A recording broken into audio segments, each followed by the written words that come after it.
I want to welcome you to this introductory call about our Lighten Your Load program. I bring you greetings from Sacramento, California, where I'm visiting my mother, who's about to turn 90 in a bit. Oh, Yeah, so, but before we have some slides for you, but before we get there, I just want to check in and see what brought you here? Like, what would be valuable for you from this time? Um, and that would sort of help us organize how we use our time. And then once we've all checked in, then I can show you a few slides. But for now, like, what are you curious about? What brought you here today? I can start. I attended sort of your call on Friday, but I was at the vet, so had my hands full and I Oh, could only partly listen, but it was so intriguing and interesting that I didn't want to listen to the recording. I wanted to listen to it okay. live again. So I And how really, is, yeah, I love the five, how you divided up the five maturities and really thinking about, I spent the weekend thinking about capacity, which is why I came back. great. Yeah. And how is your pets doing? They are fine, thankfully. We had a minor emergency, but everybody's fine. Okay. Good. Sure. Hello, Marianne. We were just asking people if they wanted to check in with anything in particular about what brought them here today that would make this time valuable for you. Not particularly, Okay. no. Just the ebb and flow is fine. Okay. Excellent. Thank you. And is it, how do you pronounce your first name?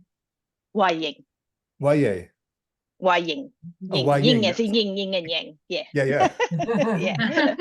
Yeah. Why That Ying? you will forget it now. Yeah. I wonder if any parents named their child Yin Yang. I haven't met anyone yet. That would, I They think would they'd be be very ridiculed at balanced, school. wouldn't they? They'd be Yes. very balanced. um, May yeah, I offer oh, sorry. Go ahead. no, go. Go ahead. No. Carry on, Ling Yang. Oh, sorry. Yeah. So I'm zooming in from Australia, Melbourne. David, I've been sort of doing a bit of reading of your five maturities and been listening into mainly recordings because Okay. couldn't bring myself to wake up at 3 a.m. for the live session. Yeah. I love what you have to say, but maybe not that much. Okay.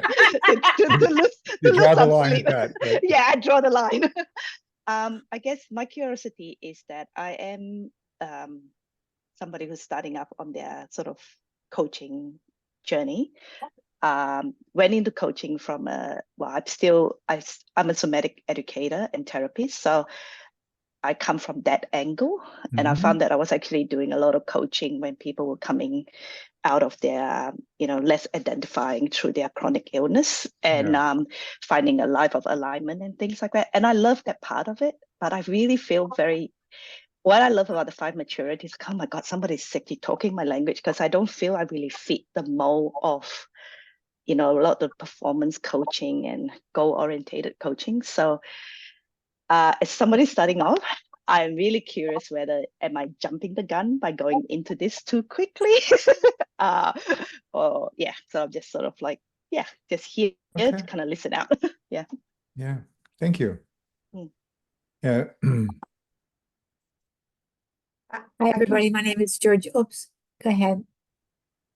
My name is Georgiana, and I'm calling now from Pennsylvania.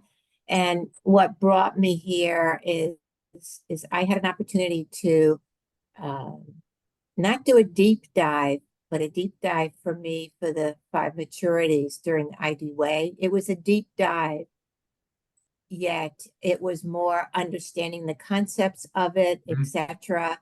And then we had an exercise at the end of the program to talk and to highlight how the five maturities. And then I'm really learning about the five maturities even more after the class. They've been coming forth, and then this gets in my path. And who could not want to do this with David teaching about lighting the load? Just even if I just read the title, I'm like this. So I also have an opportunity to share it with my colleague Jackie, and I'm out of town with her now, so I'm going to be meeting her after this Okay. and talk about it more. So that's why I'm here. Mhm. Yeah. And so just to be clear, I've done some work with Georgiana's organization. And if you think about the last meeting we had and how Yeah. fundamentally different that was than all the others put together in some ways. And in many ways, I felt like that was the Five Maturities come alive. Yeah. At two key points. One, with the invitation to your leader, and then two, my reading of the context to get a couple of the men to present their perspective. And then that opened the door for this whole extraordinary conversation. Yeah, and so it was just a reminder again of the power of just this way of looking at things. Yeah. Yeah, and just as an insight, conversations still going on. So I'll give you a follow-up when I can figure Okay. it out. Okay, good luck. Thank Yeah, you. great. Yeah. And is it Amrit? Yes, that's right, David. You did a very good job with the pronunciation. So, what's brought me here? Well, I think very, very long ago through WebEx, you had offered narrative coaching. Hmm? And I had signed up for it and I couldn't participate because I was super tied up and I had to withdraw. So then this crossed my desk recently. And I was also like, so I am a coach and a career coach. And some of our work does draw on Rich Feller's work, narrative work, etc. So somehow in my brain, I was just putting these pieces together and saying, oh, I should check out what this is all about right now. Okay. So kind of that's what brought me to this Q&A. Okay. As well as Georgiana mentioned, I think, your write-up speaking about bringing an authentic self to your coaching and exploring that and growing in that way was very attractive. I am actually not familiar at all with the Five Maturities. Okay. So all of that is quite new to me. So Okay. I'm here because I'm curious. I'm still super stretched. And here I am again, inquiring into what this is all about. Okay. So Maybe this can help lighten your load. There you go. maybe it'll give me some magical way through my life. Yeah. Hmm.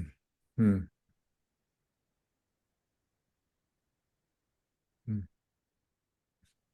Will do. And you will learn a little bit about the Five Maturities at the start of this. Earl, anything for Ellen? Anything from you to add? For me, it's just curious. I talked to Laura. I said, I don't know if I want to do this course. I've been 9 months through the course, and I got to do more. Do I really want to do that? But as I hear Lighten Our Load, I'm thinking, oh my God, maybe I do want to do it. So I'm looking forward to Okay. hearing all about it. Okay. Yeah, and I'm pretty much the same. Curious about the course, wanting to know how it might add to what I've learned in the narrative coaching course. Okay. So the first thing we'll do is relieve you of any sense of overwhelm. This is not a course. Okay. You may learn a lot, but I'm not going to teach you anything. So again, trying to break this trance that we're all in, that we need to keep consuming more and more and more. So the example I gave to the group earlier today was at one point, probably at its peak, sometime around my PhD, maybe. I think I had about 3,000 books in my library, and there's probably another 1,000 or more I'd read but weren't in my library. And when, as some of you know, I've in the process of moving to Amsterdam, and I narrowed my library to 150 books. And those 150 are mostly symbolic markers to stages of my life and special authors that have special meaning to me. So they're almost there as a choir, not as a library. And so part of it is I'm discovering for the first time since I could read at 4 or 5 or whatever, what it's like to live life without books at the center. And I'm finding that quite liberating. And so in the program, there's two primary, in this experience, there's two primary focus points. One is around your own personal journey? And where are you weighting your load in ways that may not be necessary? And then secondly is to give you some practical assignments to put that into practice. So one of the things I'm going to tell you, just to give part of it away, one of the assignments is going to be, how many of your books can you donate? And what happens when you do to you? As an author, someone who's written in all my life, and but I also realized that we live in a time when we actually read more, but maybe know less, and the world is really struggling to know and to discern and to develop wisdom. So it's not because I'm against books. I love books. I grew up around books. It's because and it doesn't matter whether you get rid of one book or 1,000 books. It's the same practice. It's what helps you feel lighter. Yep. Okay, all good. So let me just share a few things, and then we'll have the first half is a little bit about the 5 maturities, particularly for those of you who are from it is new, and then the second half, which is very brief, is about the mechanics of the program, and then in between will be a practice, like we'll do in the experience, just to get a feel for what this might be like. So let's find a way to share. Here we go. There we go. Okay, so those of you who know me at all know that I love photographs. I was a photographer for a long time. I still find it fascinating that on my phone, I can do more than I could when I had my $1,000 camera. But I chose this photo as sort of our sort of anchor for this particular experience for many reasons, but I wanted to share 2 of them and what they have to say about the experience. So I don't know if you've ever held a butterfly in your hand. It tickles a little bit, but it's amazing because you feel it, but not really, because it doesn't really weigh anything. And so it's like the lightest possible thing besides air you could hold in your hand. And sometimes it gets a bit fidgety, so it kind of wiggles its legs and it tickles even more. But my hope is that when you leave the 6 weeks, that you will feel like there's a butterfly in your hand, that whatever was weighing you down when you started doesn't feel that way, that some of it you might have tangibly dealt with in some new ways. So for me, one of my most satisfying moments with my library was the books I'm going to read someday. And if I someday was right now, and I'm not reading it right now, so therefore it's going away. But my hope for you is that you begin to figure out the world is heavy enough, and yet I think we compound that by adding some of our own weight. So I'd like you to feel like you have a butterfly in your hand, very, very light. The other thing from my brief sort of exploration of monarch butterflies like this is twofold. One is that when I lived in Portland, Oregon for a long time, and when I was back there recently for a couple of years before my move, and I learned from some friends in the gardening world that there once had been a sort of a subset of the monarch population that would come through Portland up to a space by the zoo as part of its migration pattern, which I never knew. But they didn't come anymore because of housing developments and a whole bunch of other things. So this woman got this grant to restore the butterfly habitat. So those monarchs would come back to Portland again. And so in the course of that, I helped them out a lot making all that happen. And so in the course of that, I learned something I didn't really know, that the butterflies that begin the migration are not the butterflies that end the migration, which then makes the marvel of how they find their way to their destination even more amazing, since it's not one continuous flock or whatever you call a group of butterflies that makes that journey all by itself. It's actually generations of monarchs. And so what that means for me symbolically for this is that I think one of the casualties of COVID, the implications of COVID and the world we live in right now, particularly in certain places like Gaza, where there's a sort of a sense in which we've lost some touch with our own instincts, our own natural sense of self, our own natural sense of being, and our life gets sort of molded around a lot of other things. And so one of the hopes that I have as well for the program is that you'll find your way back to some of the heartstrings or the sense making that is within you that helps you maybe find more of what means the most to you on the journey you're on right now. And to start to notice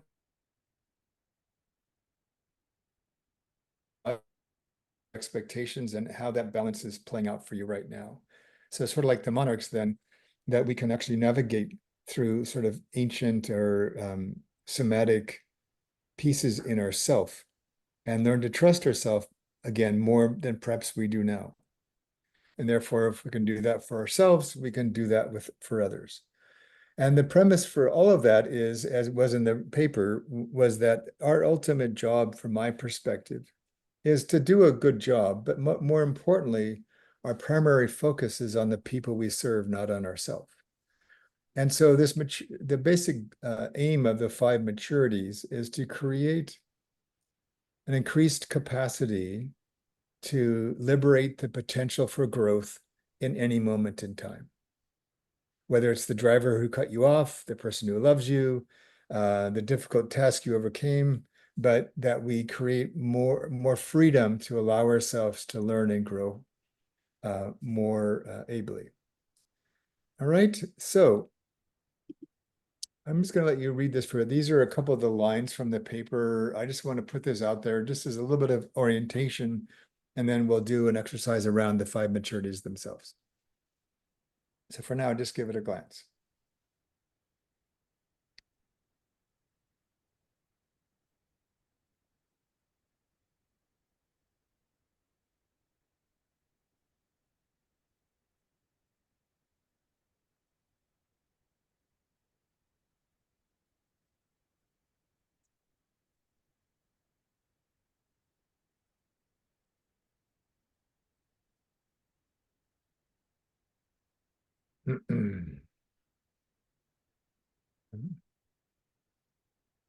So there's more I can say here, but I'm curious if anything resonates for you.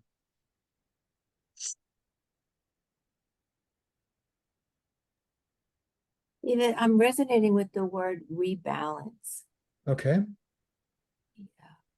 And I hadn't thought about that. Is to rebalance. It has me take a look at really where the priorities, what really matters. Yeah. Okay. And yeah, thank you. Thank you. I guess what I was noticing, David, is that one of the, so I'm doing my doctoral work as well.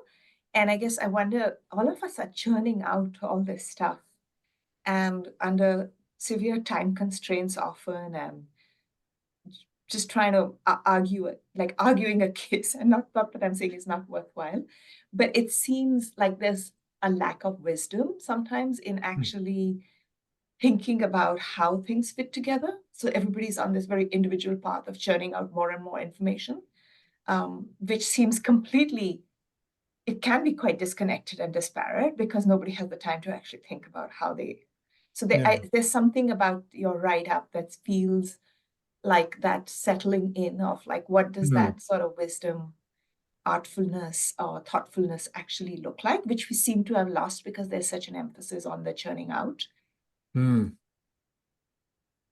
Yeah, if I had a magic wand, I had this idea sometimes that if I would just, like, I used to think a year, but maybe even if we had a month where nothing was published anywhere and we just lived, what that would be like. Yeah. Are there any other thoughts that come up for the rest of you? Whenever, Oh, sorry, go ahead. oh, thanks. You haven't got the word on this, but every time I read something that you've written, this word comes up. It's actually 2 words: soul listening. Yeah. Okay.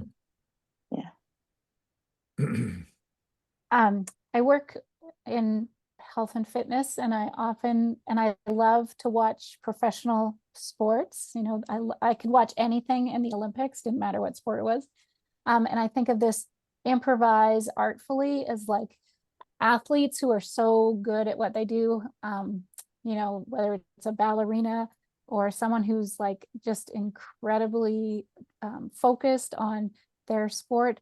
It is such a combination of the athleticism and the art. Like they know how to react. They don't think about it. They're, you know, they have this deep level of knowledge about how their body responds. Yeah. Hmm. I thought it was fabulous this year as well that they gave so much attention to the Paralympics. I used to think I was really sporty until I watched that brave young man with one leg do the high jump. I know. I It's not a, thought, wow, yeah. so amazing. Um, yeah. So let me just share two things that stand out for me on this. One is that part of why I do what I do is I felt like we focused in the professional development space too much on information with the fantasy that that would lead to mastery. But that a lot of why we as humans and a lot of the people we work with don't evolve in ways or as fast as we might like for all the hard work we put into helping them develop is because that all of our masteries or all of our pursuit of mastery is built on the emotional architecture of maturity. And so for me, it didn't really make a lot of sense to keep pushing mastery as if that was some fancy destination, but actually figure out what is this person ready to learn and how would they need to mature themselves to be able to learn that and give it a go, as the Aussies would say. The second thing is that that I feel like we're moving away from a long time of focus on competent implementation. Like we did our job well, we delivered this methodology well, we taught this class well, to what I think of as conscious improvisation.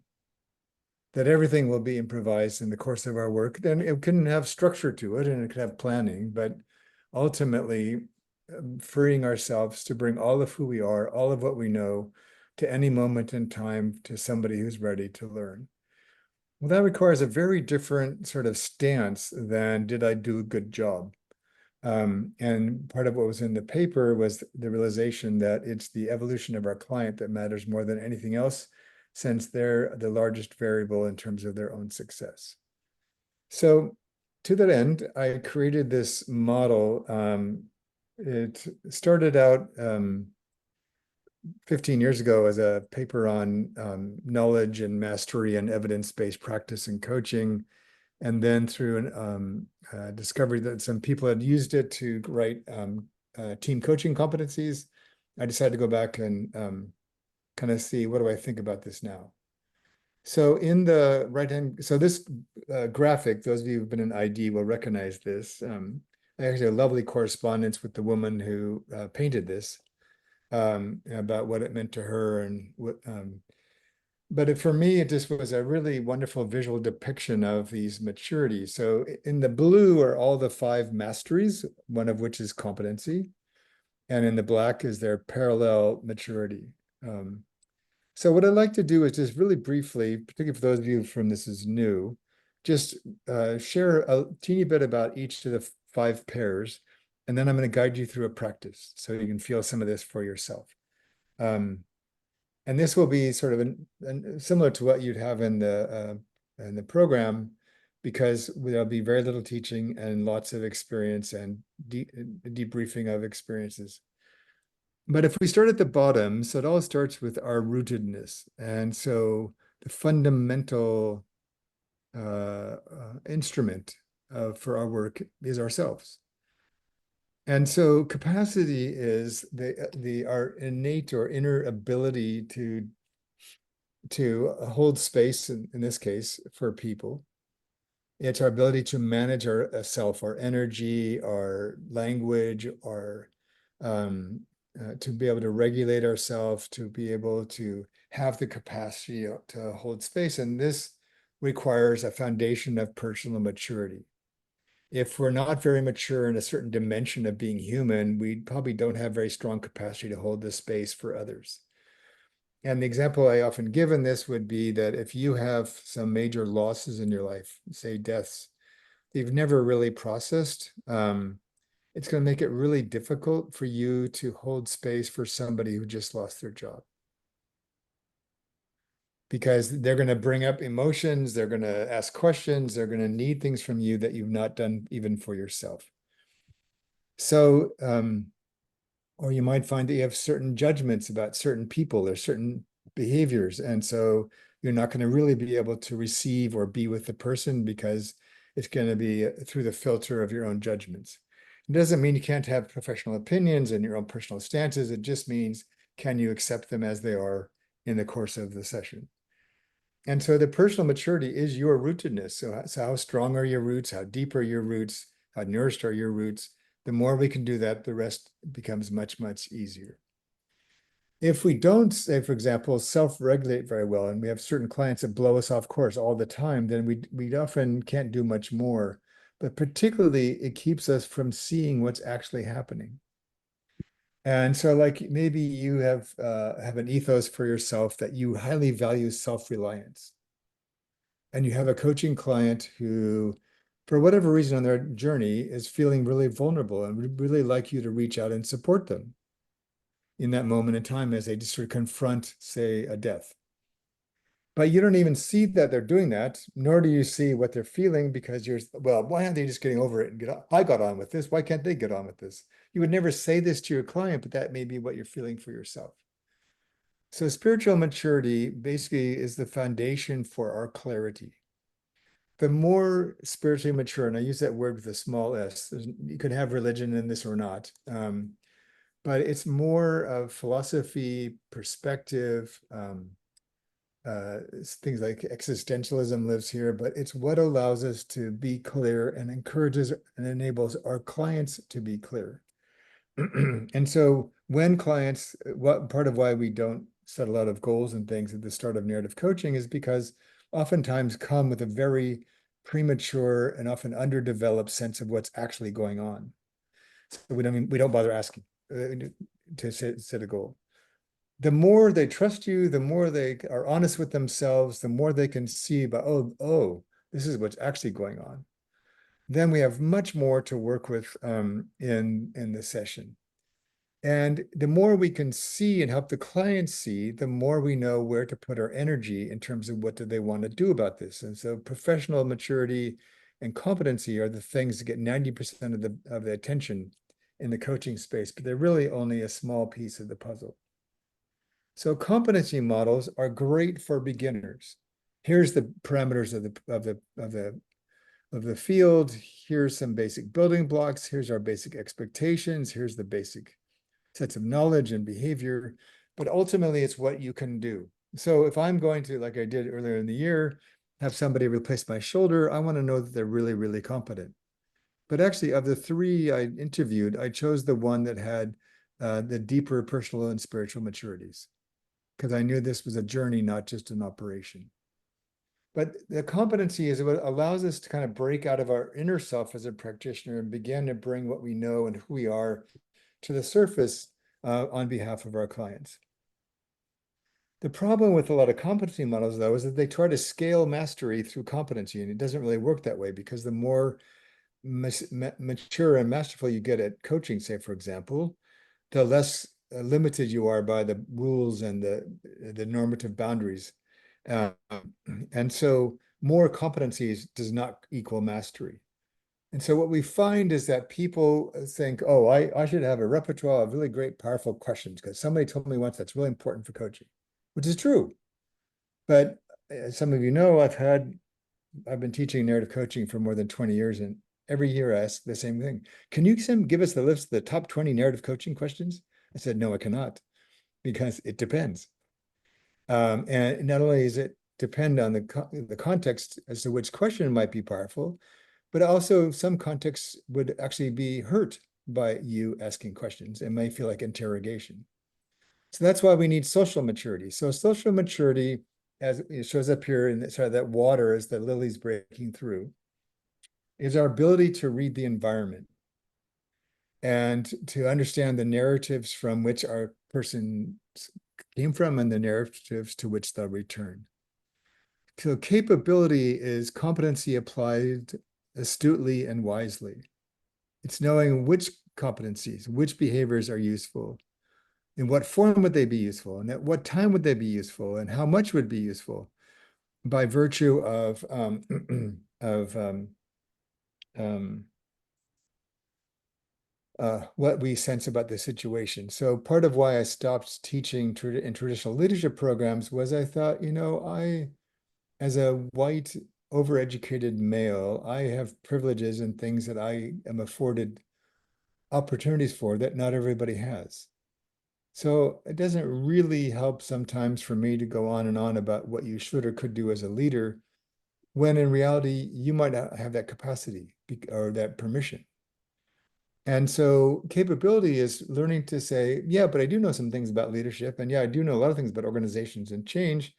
But ultimately, it doesn't really matter what I know. It matters what the other person can find in themselves or we can find together. So capability has sort of this fierce humility in the sense we're humble enough to realize that we can't just tell people, but we're fierce enough to believe in certain things that we want to apply wisely to help things be a bit better. And then if all goes well, kind of everything rises up to the flowering of the process. And this is our contextual maturity. It's the ability in any moment in time to discern what a next good move might be. I want to be clear. It's not the perfect move. It's not that there's one move. It just means, given what I sense is happening and what seems to be the appetite, I think something in this direction might be helpful. And it creates credibility in two ways. So one is that as you move to this level of maturity and mastery, your work becomes part of who you are. And so it's credible. So if I were to use the Ovida platform, which we use in some of our programs, and I was to observe you and videotape you on the platform, and then I would play this back and stop it at a couple of, let's say a coaching piece you did. And we were to pause it a couple of times and say, what was going on for you? How did that feel at that time? What led you to do what you're doing? Because you're now part and parcel with your work, you'd be able to tell me about your process. So that's internal or intrinsic credibility.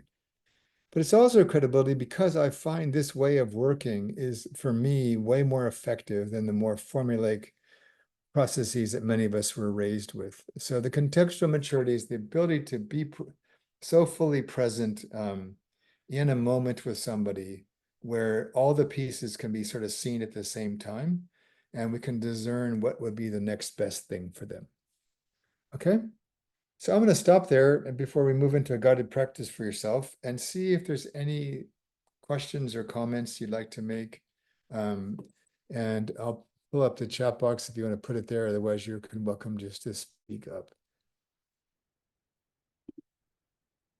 You know, some people find it easier to write, so I'll watch the chat box for you. So any questions or thoughts from any of you right now?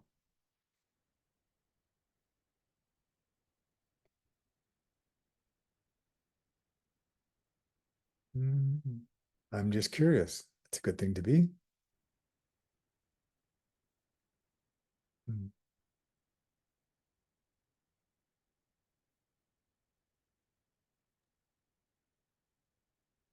David, in Yes.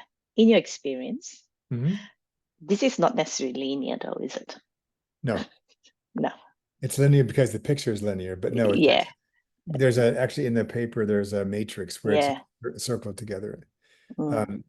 And it's primarily like, I use this a lot. I'm in the midst of moving in with somebody. And she and I have used this kind of together and very informally, but, combining two households at our age is tricky because you have habits and patterns. You want to do what? And so we've used this when one of us gets kind of ticked off at the whole process, we ask ourselves, where's the invitation to mature? Which of these five would be most helpful for us right now? And we devised a a sort of a Germanic feng shui approach to using space. So the social maturity was very helpful in how to navigate that together. Other times we recognize we've got triggered by memories of our former spouses. And so we had to kind of own that and not cloud these conversations with those energies. Yeah. Thank you. Yeah. Anybody else?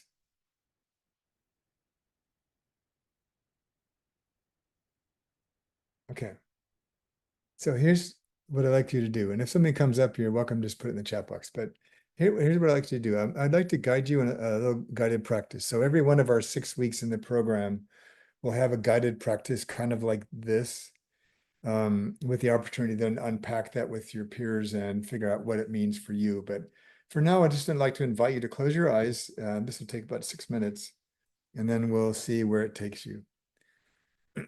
So it'd be helpful, if possible, for your feet to be on the ground so you can feel your own rootedness in the experience. And it helps most people to close your eyes because that way you're less distracted and you can quiet your eyes, which often are strained during the day from all of our reading. And just notice your breath for 3 or 4 breaths, just to get in the rhythm of what your body's doing right now.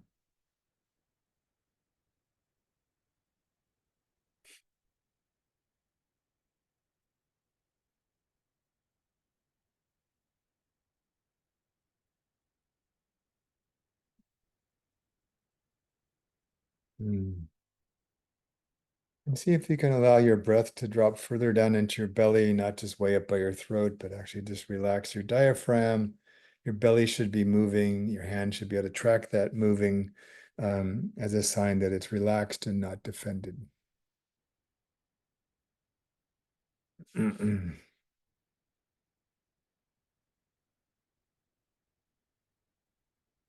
Your shoulders should feel light. If you notice there's tension in your shoulders, you might just sort of shrug them up, notice that, and then just let them fall back down.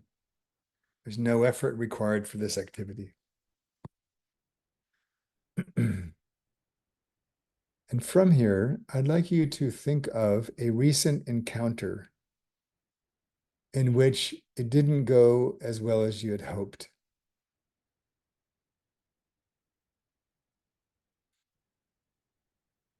You either wish that you had been different or they had been different or the outcome had been different, but somehow you think, I think we could have handled that better. But since the other person's not there, we're just going to ask about you. And so as you think of this particular episode and make it tangible, so not just the argument, but was there a moment in the argument that really captured the essence of what you think the less mature piece was about? Like, oh, I should have waited instead of speaking up, for example. Go back to that moment in time.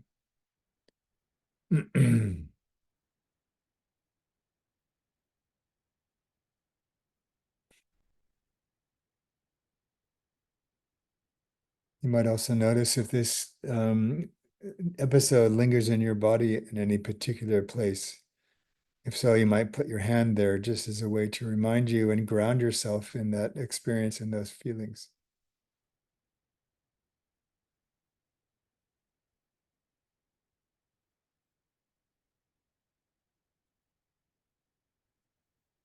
And in doing so, I'd like you to ask yourself, in line with your personal maturity and capacity, what couldn't you access in yourself that if you had, might have helped this go better?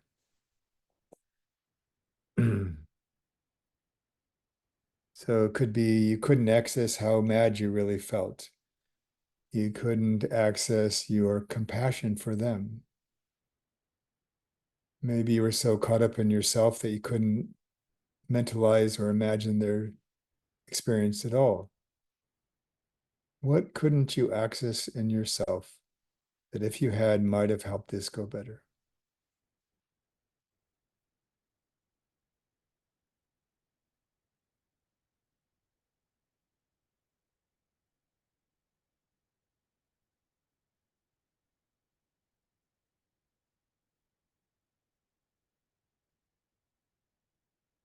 And if you could have accessed this at that time, what might have been clearer to you? What could you have seen that you did not see at the time? Maybe at the time that you were just saying words, not being aware of the pain that was causing the other person. Maybe you couldn't see your role in this. Maybe you took all the blame for everything and couldn't see that this was a collaborative effort. But anyways, if you had been able to access what you were thinking of, what might that have helped you to see that might have been more helpful?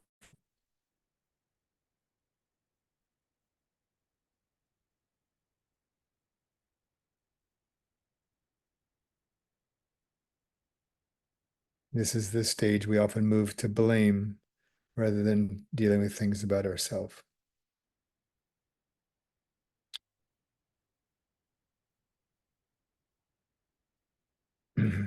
And if we could see then what we may see more clearly now, how might that have affected what we did?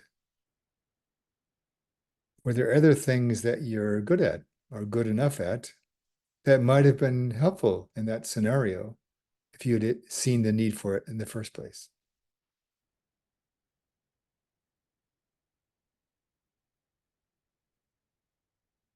What would you have done differently?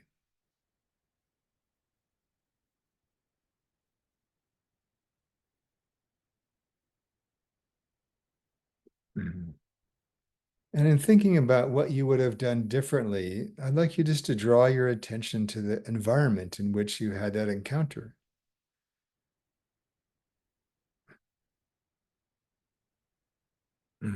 What do you notice about that environment now? Or what was the environment trying to get your attention around before?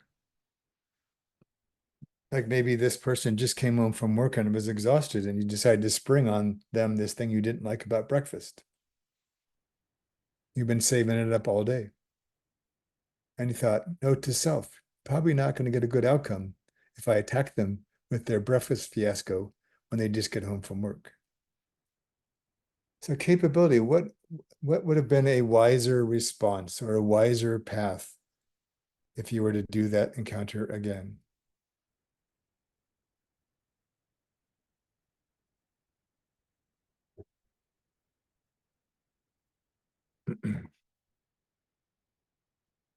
And then lastly, looking back on it now as a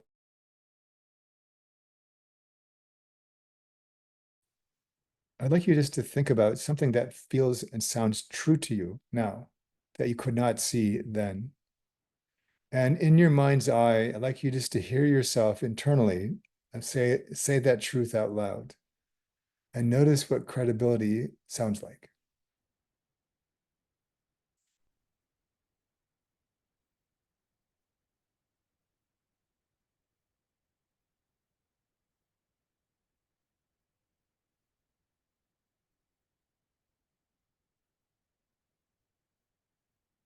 Again, the purpose here is to allow yourself to be present to more of what was happening. And so the truth might have been, I see now the ways in which I made this harder.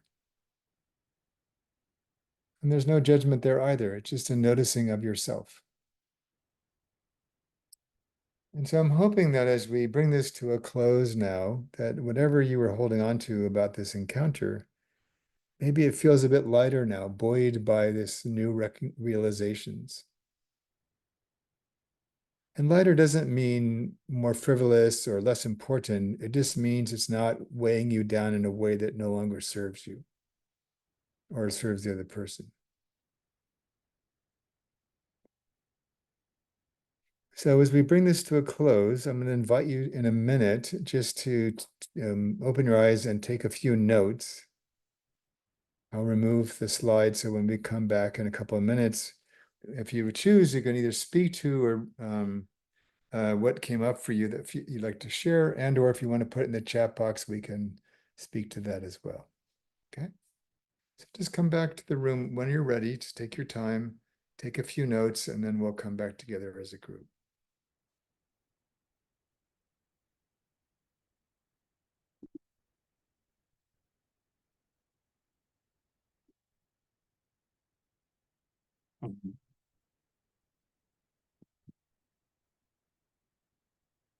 Okay. There we go.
All right. So as as I invite you to think about sharing, if you would like, I just want to preface this particularly for those of you who are new. So for me, maturity does not equal perfection. It's not a destination. It's a lifelong journey that we're on. Secondly, in this, there's borrowing from some of the traditions like Taoism. None of these elements are good or bad. They just have different outcomes. And that our operating principle from integrative development, which is very much present here, is this moment is your curriculum. So this encounter that you had is serving as your curriculum. What's it asking you to learn about yourself without judging yourself, or unless judging yourself is part of what you need to learn. Yeah. All right, so I'm going to just open it up and see if anybody would like to share anything that emerged for them. Amrit's coming back.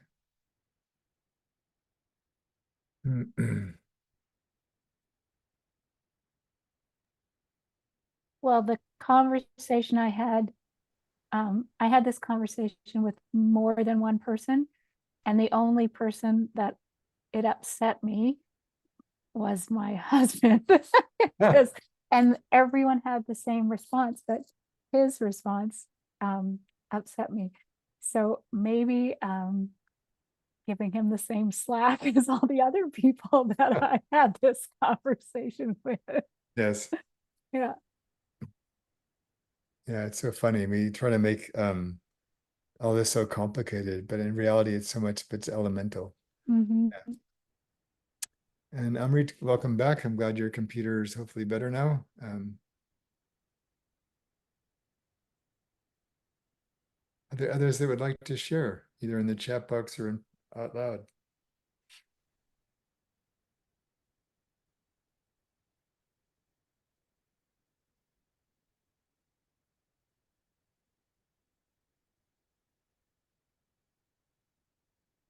Okay.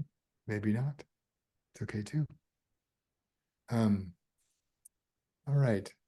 So what we would do, I'm going to show you the design of the program in just a minute, but we would do these guided practices and a few other things in our time together as a group in the program. And then you will be divided into, let me go share the screen again. And then you'll be divided into some small groups. Yeah, and so really this, at the end of the year, it's just really some house cleaning time for our senses of ourselves, obligations, roles, our practices. It's trying to help us find more lightness and buoyancy in our work, and even when we're dealing with difficult things.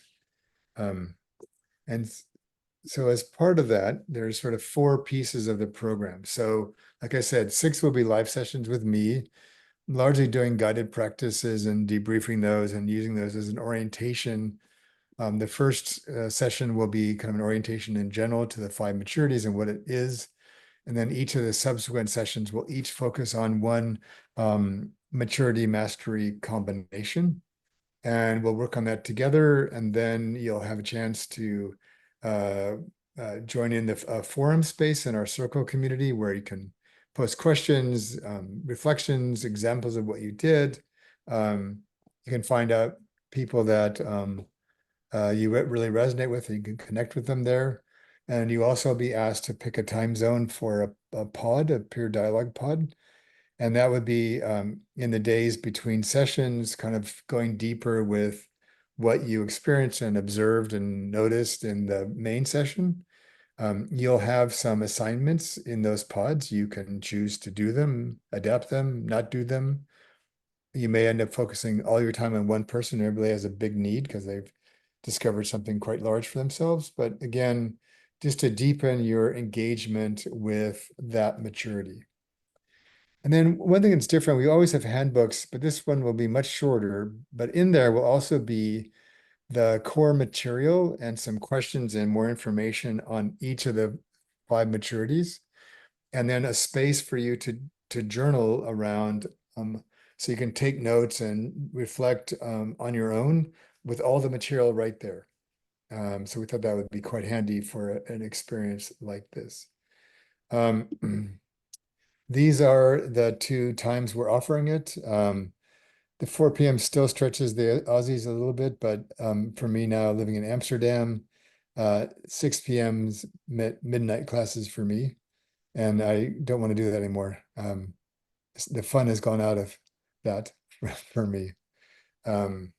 Yeah, and I did that anyway. So that's what it is. We may compromise at 5 p.m. We'll sort of see how this goes, but and then you'll be given some instructions to choose one of 8 options for your peer dialogue group. And then these are the 6 days we're meeting together as a whole group. And then there's a whole bunch of FAQs on the website at that web address. So I'm just gonna, oops, where did it go? Disappeared. There it is.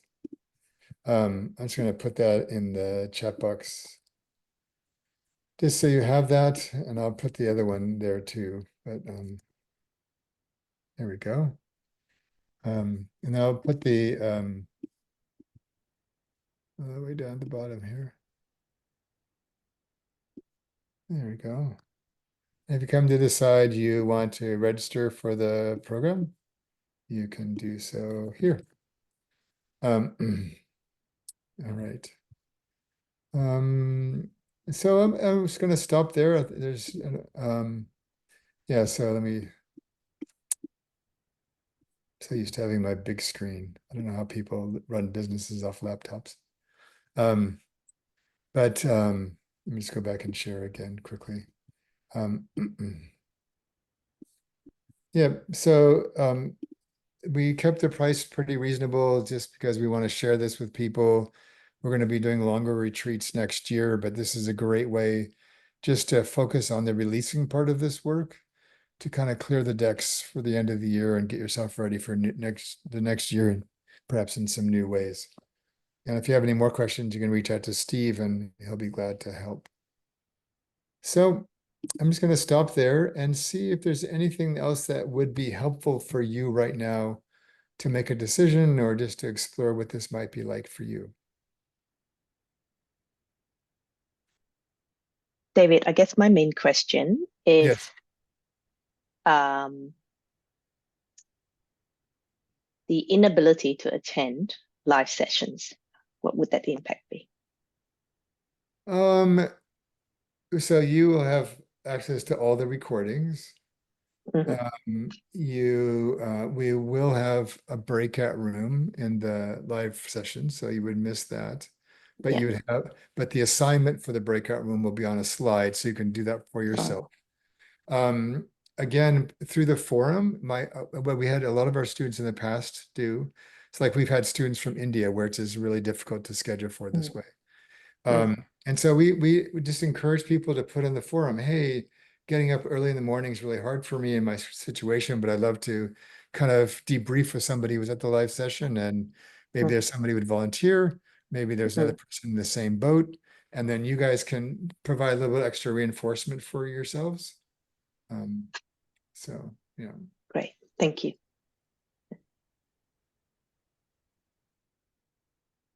David, the sessions on Wednesday, are they an hour and a half? In the main program? Yes. Yes, they're 90 minutes. And then your pods are scheduled for 90 minutes, but you can make them whatever you want them to make. Okay. 30 minutes, 2 hours, 5 hours, whatever you want to do as a group. And you mentioned it's 4 o'clock, we might do 5 o'clock. Are you planning on changing the time for this course? No. Okay. And we're only doing this course once. I'm just saying going forward, we offer everything twice a day to try to appeal to the whole world as best we can. Yeah. So we'll see what happens for the Aussies. Since I have a lot of affection for them, I've worked and lived in Australia for a long time. I've worked there for a long time. I lived there for 4 years, but so if it gets to be too much, we may compromise at 5 p.m. Eastern. So we'll see. But I'm hoping the Aussie fighting spirit will just be there. I just gotta quietly say, maybe 4 p.m. ETs, probably not too bad before daylight saving starts. Yes. Yeah, yes. But Yeah. and there's twice a year, there's this week of complete purgatory where every Yeah. part of the world are changing at different days, and it just Right. is a nightmare. And that's the second thing I would do if I was God. We'd have one day. We'd get rid of all of time change. So it is what it is. Yep. And do you realize how much it costs us every year going through this nonsense? And why can't we? Anyways, I digress. So, yeah, So David, can you clarify, this is the only time you're giving these 6 weeks? yes. We wanted Thank to you. do something special at the end of the year, and that went then in January, maybe early February. We're working on the dates right now. We'll launch the longer 6-month program. The other difference about that one, besides being longer, it will be somewhat the same focus on yourself, but because it's longer, it'll be self in context.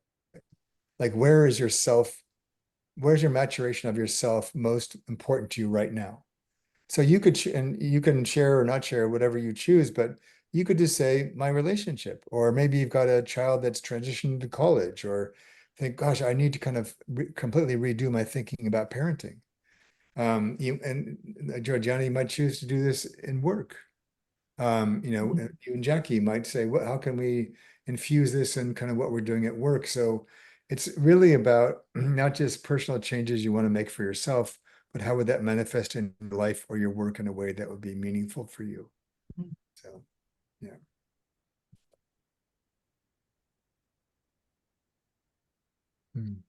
With the 2 times, do you have to commit to the same time every No, week? Okay, doesn't come to whatever one suits your schedule that come week. to all of them?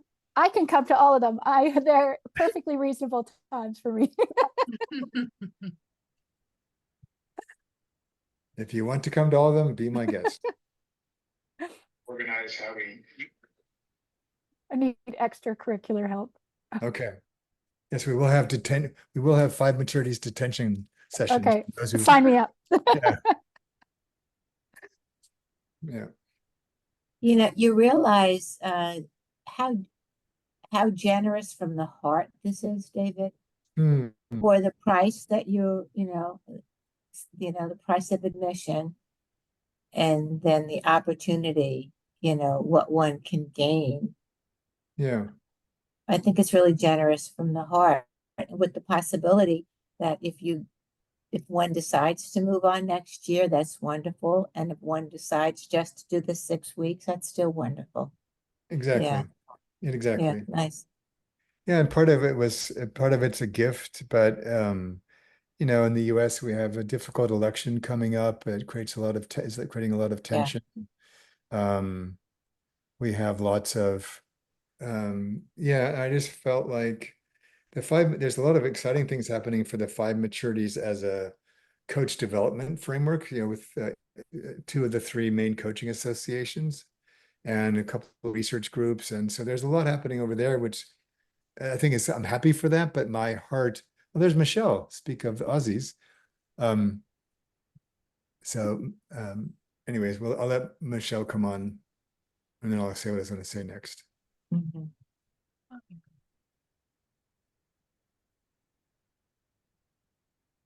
Oh, Michelle, there she is. Hey, Michelle, Hello. how are you doing today? It's a long story, though I'm well. Okay, yes. Well, we just have we have a little bit of time left. So I was just sharing with people, Georgiana had made a really nice comment about this offer. And I was just saying that there's some things in motion to really create some wonderful new opportunities for our graduates of our programs. There's also a possibility of partnering around our main programs. And for me, at this stage in my life, I want to write more books and do more work on the Five Maturities and our own psycho-spiritual development. And so that this for me is, I didn't want to put big pressure on myself. I've got about 5 full-time jobs at the moment.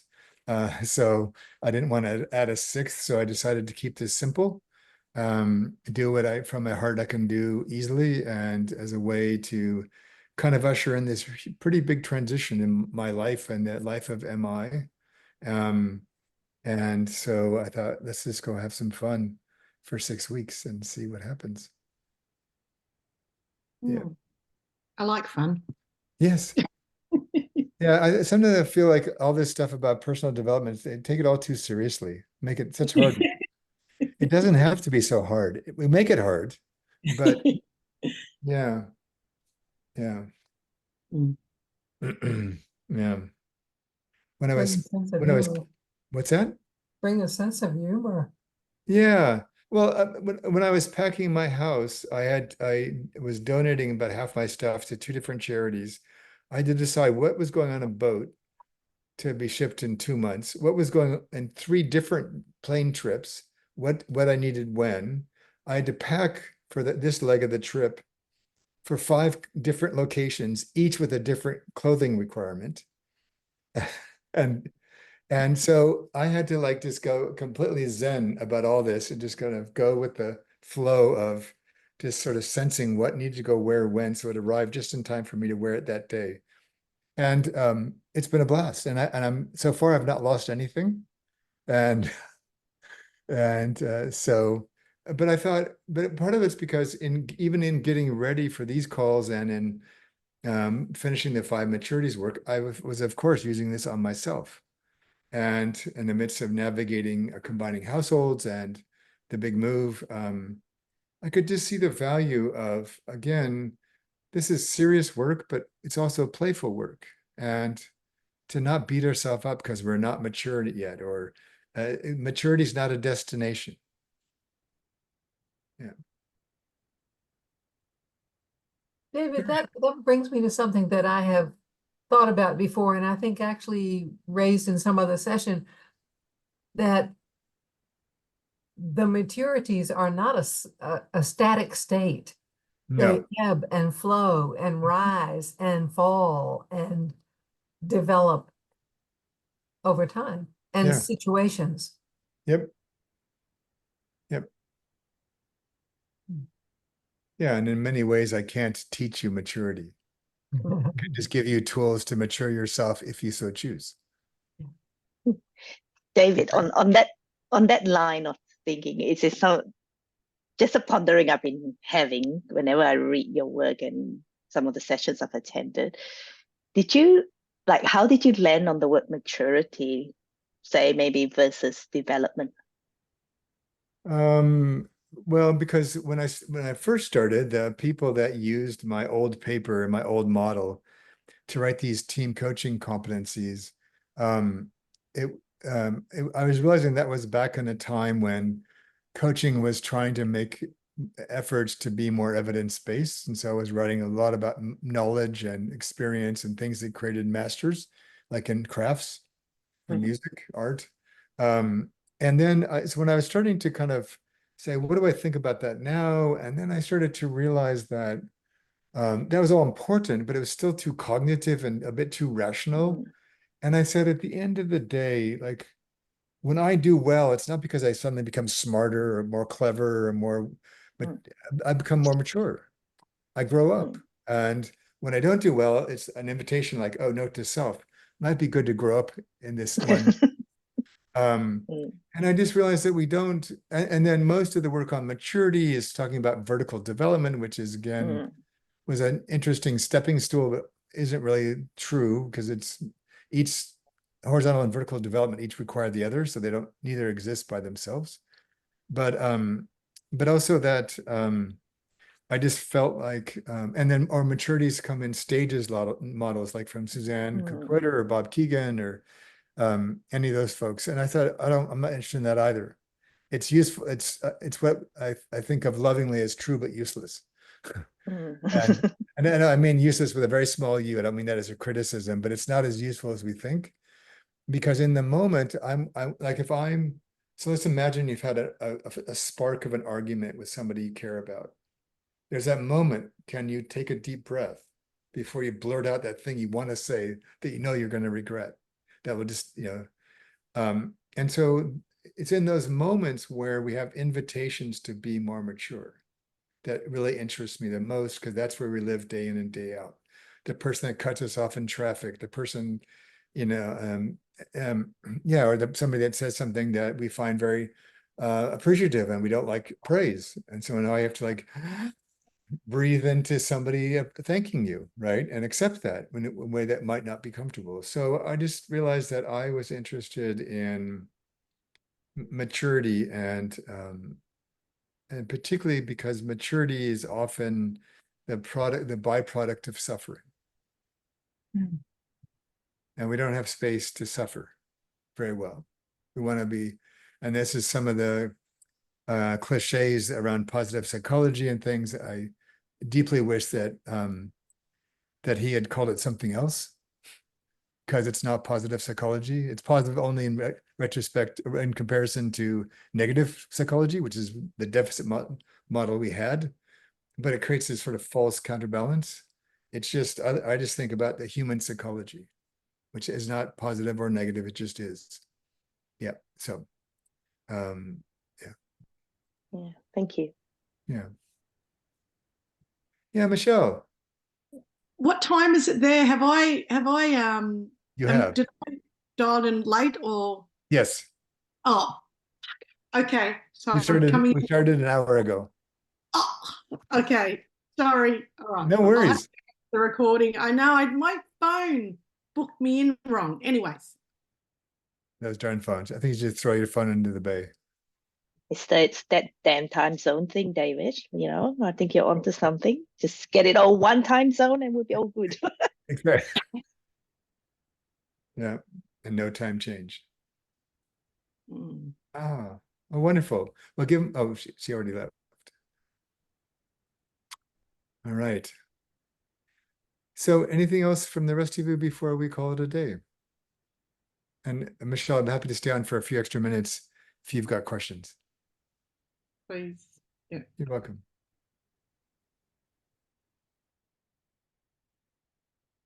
All right. Thank you. Thank you very much. I hope to see you in October, and I wish you well wherever you are for the rest of your day. Thank Thank you. you. All right. Bye. Bye.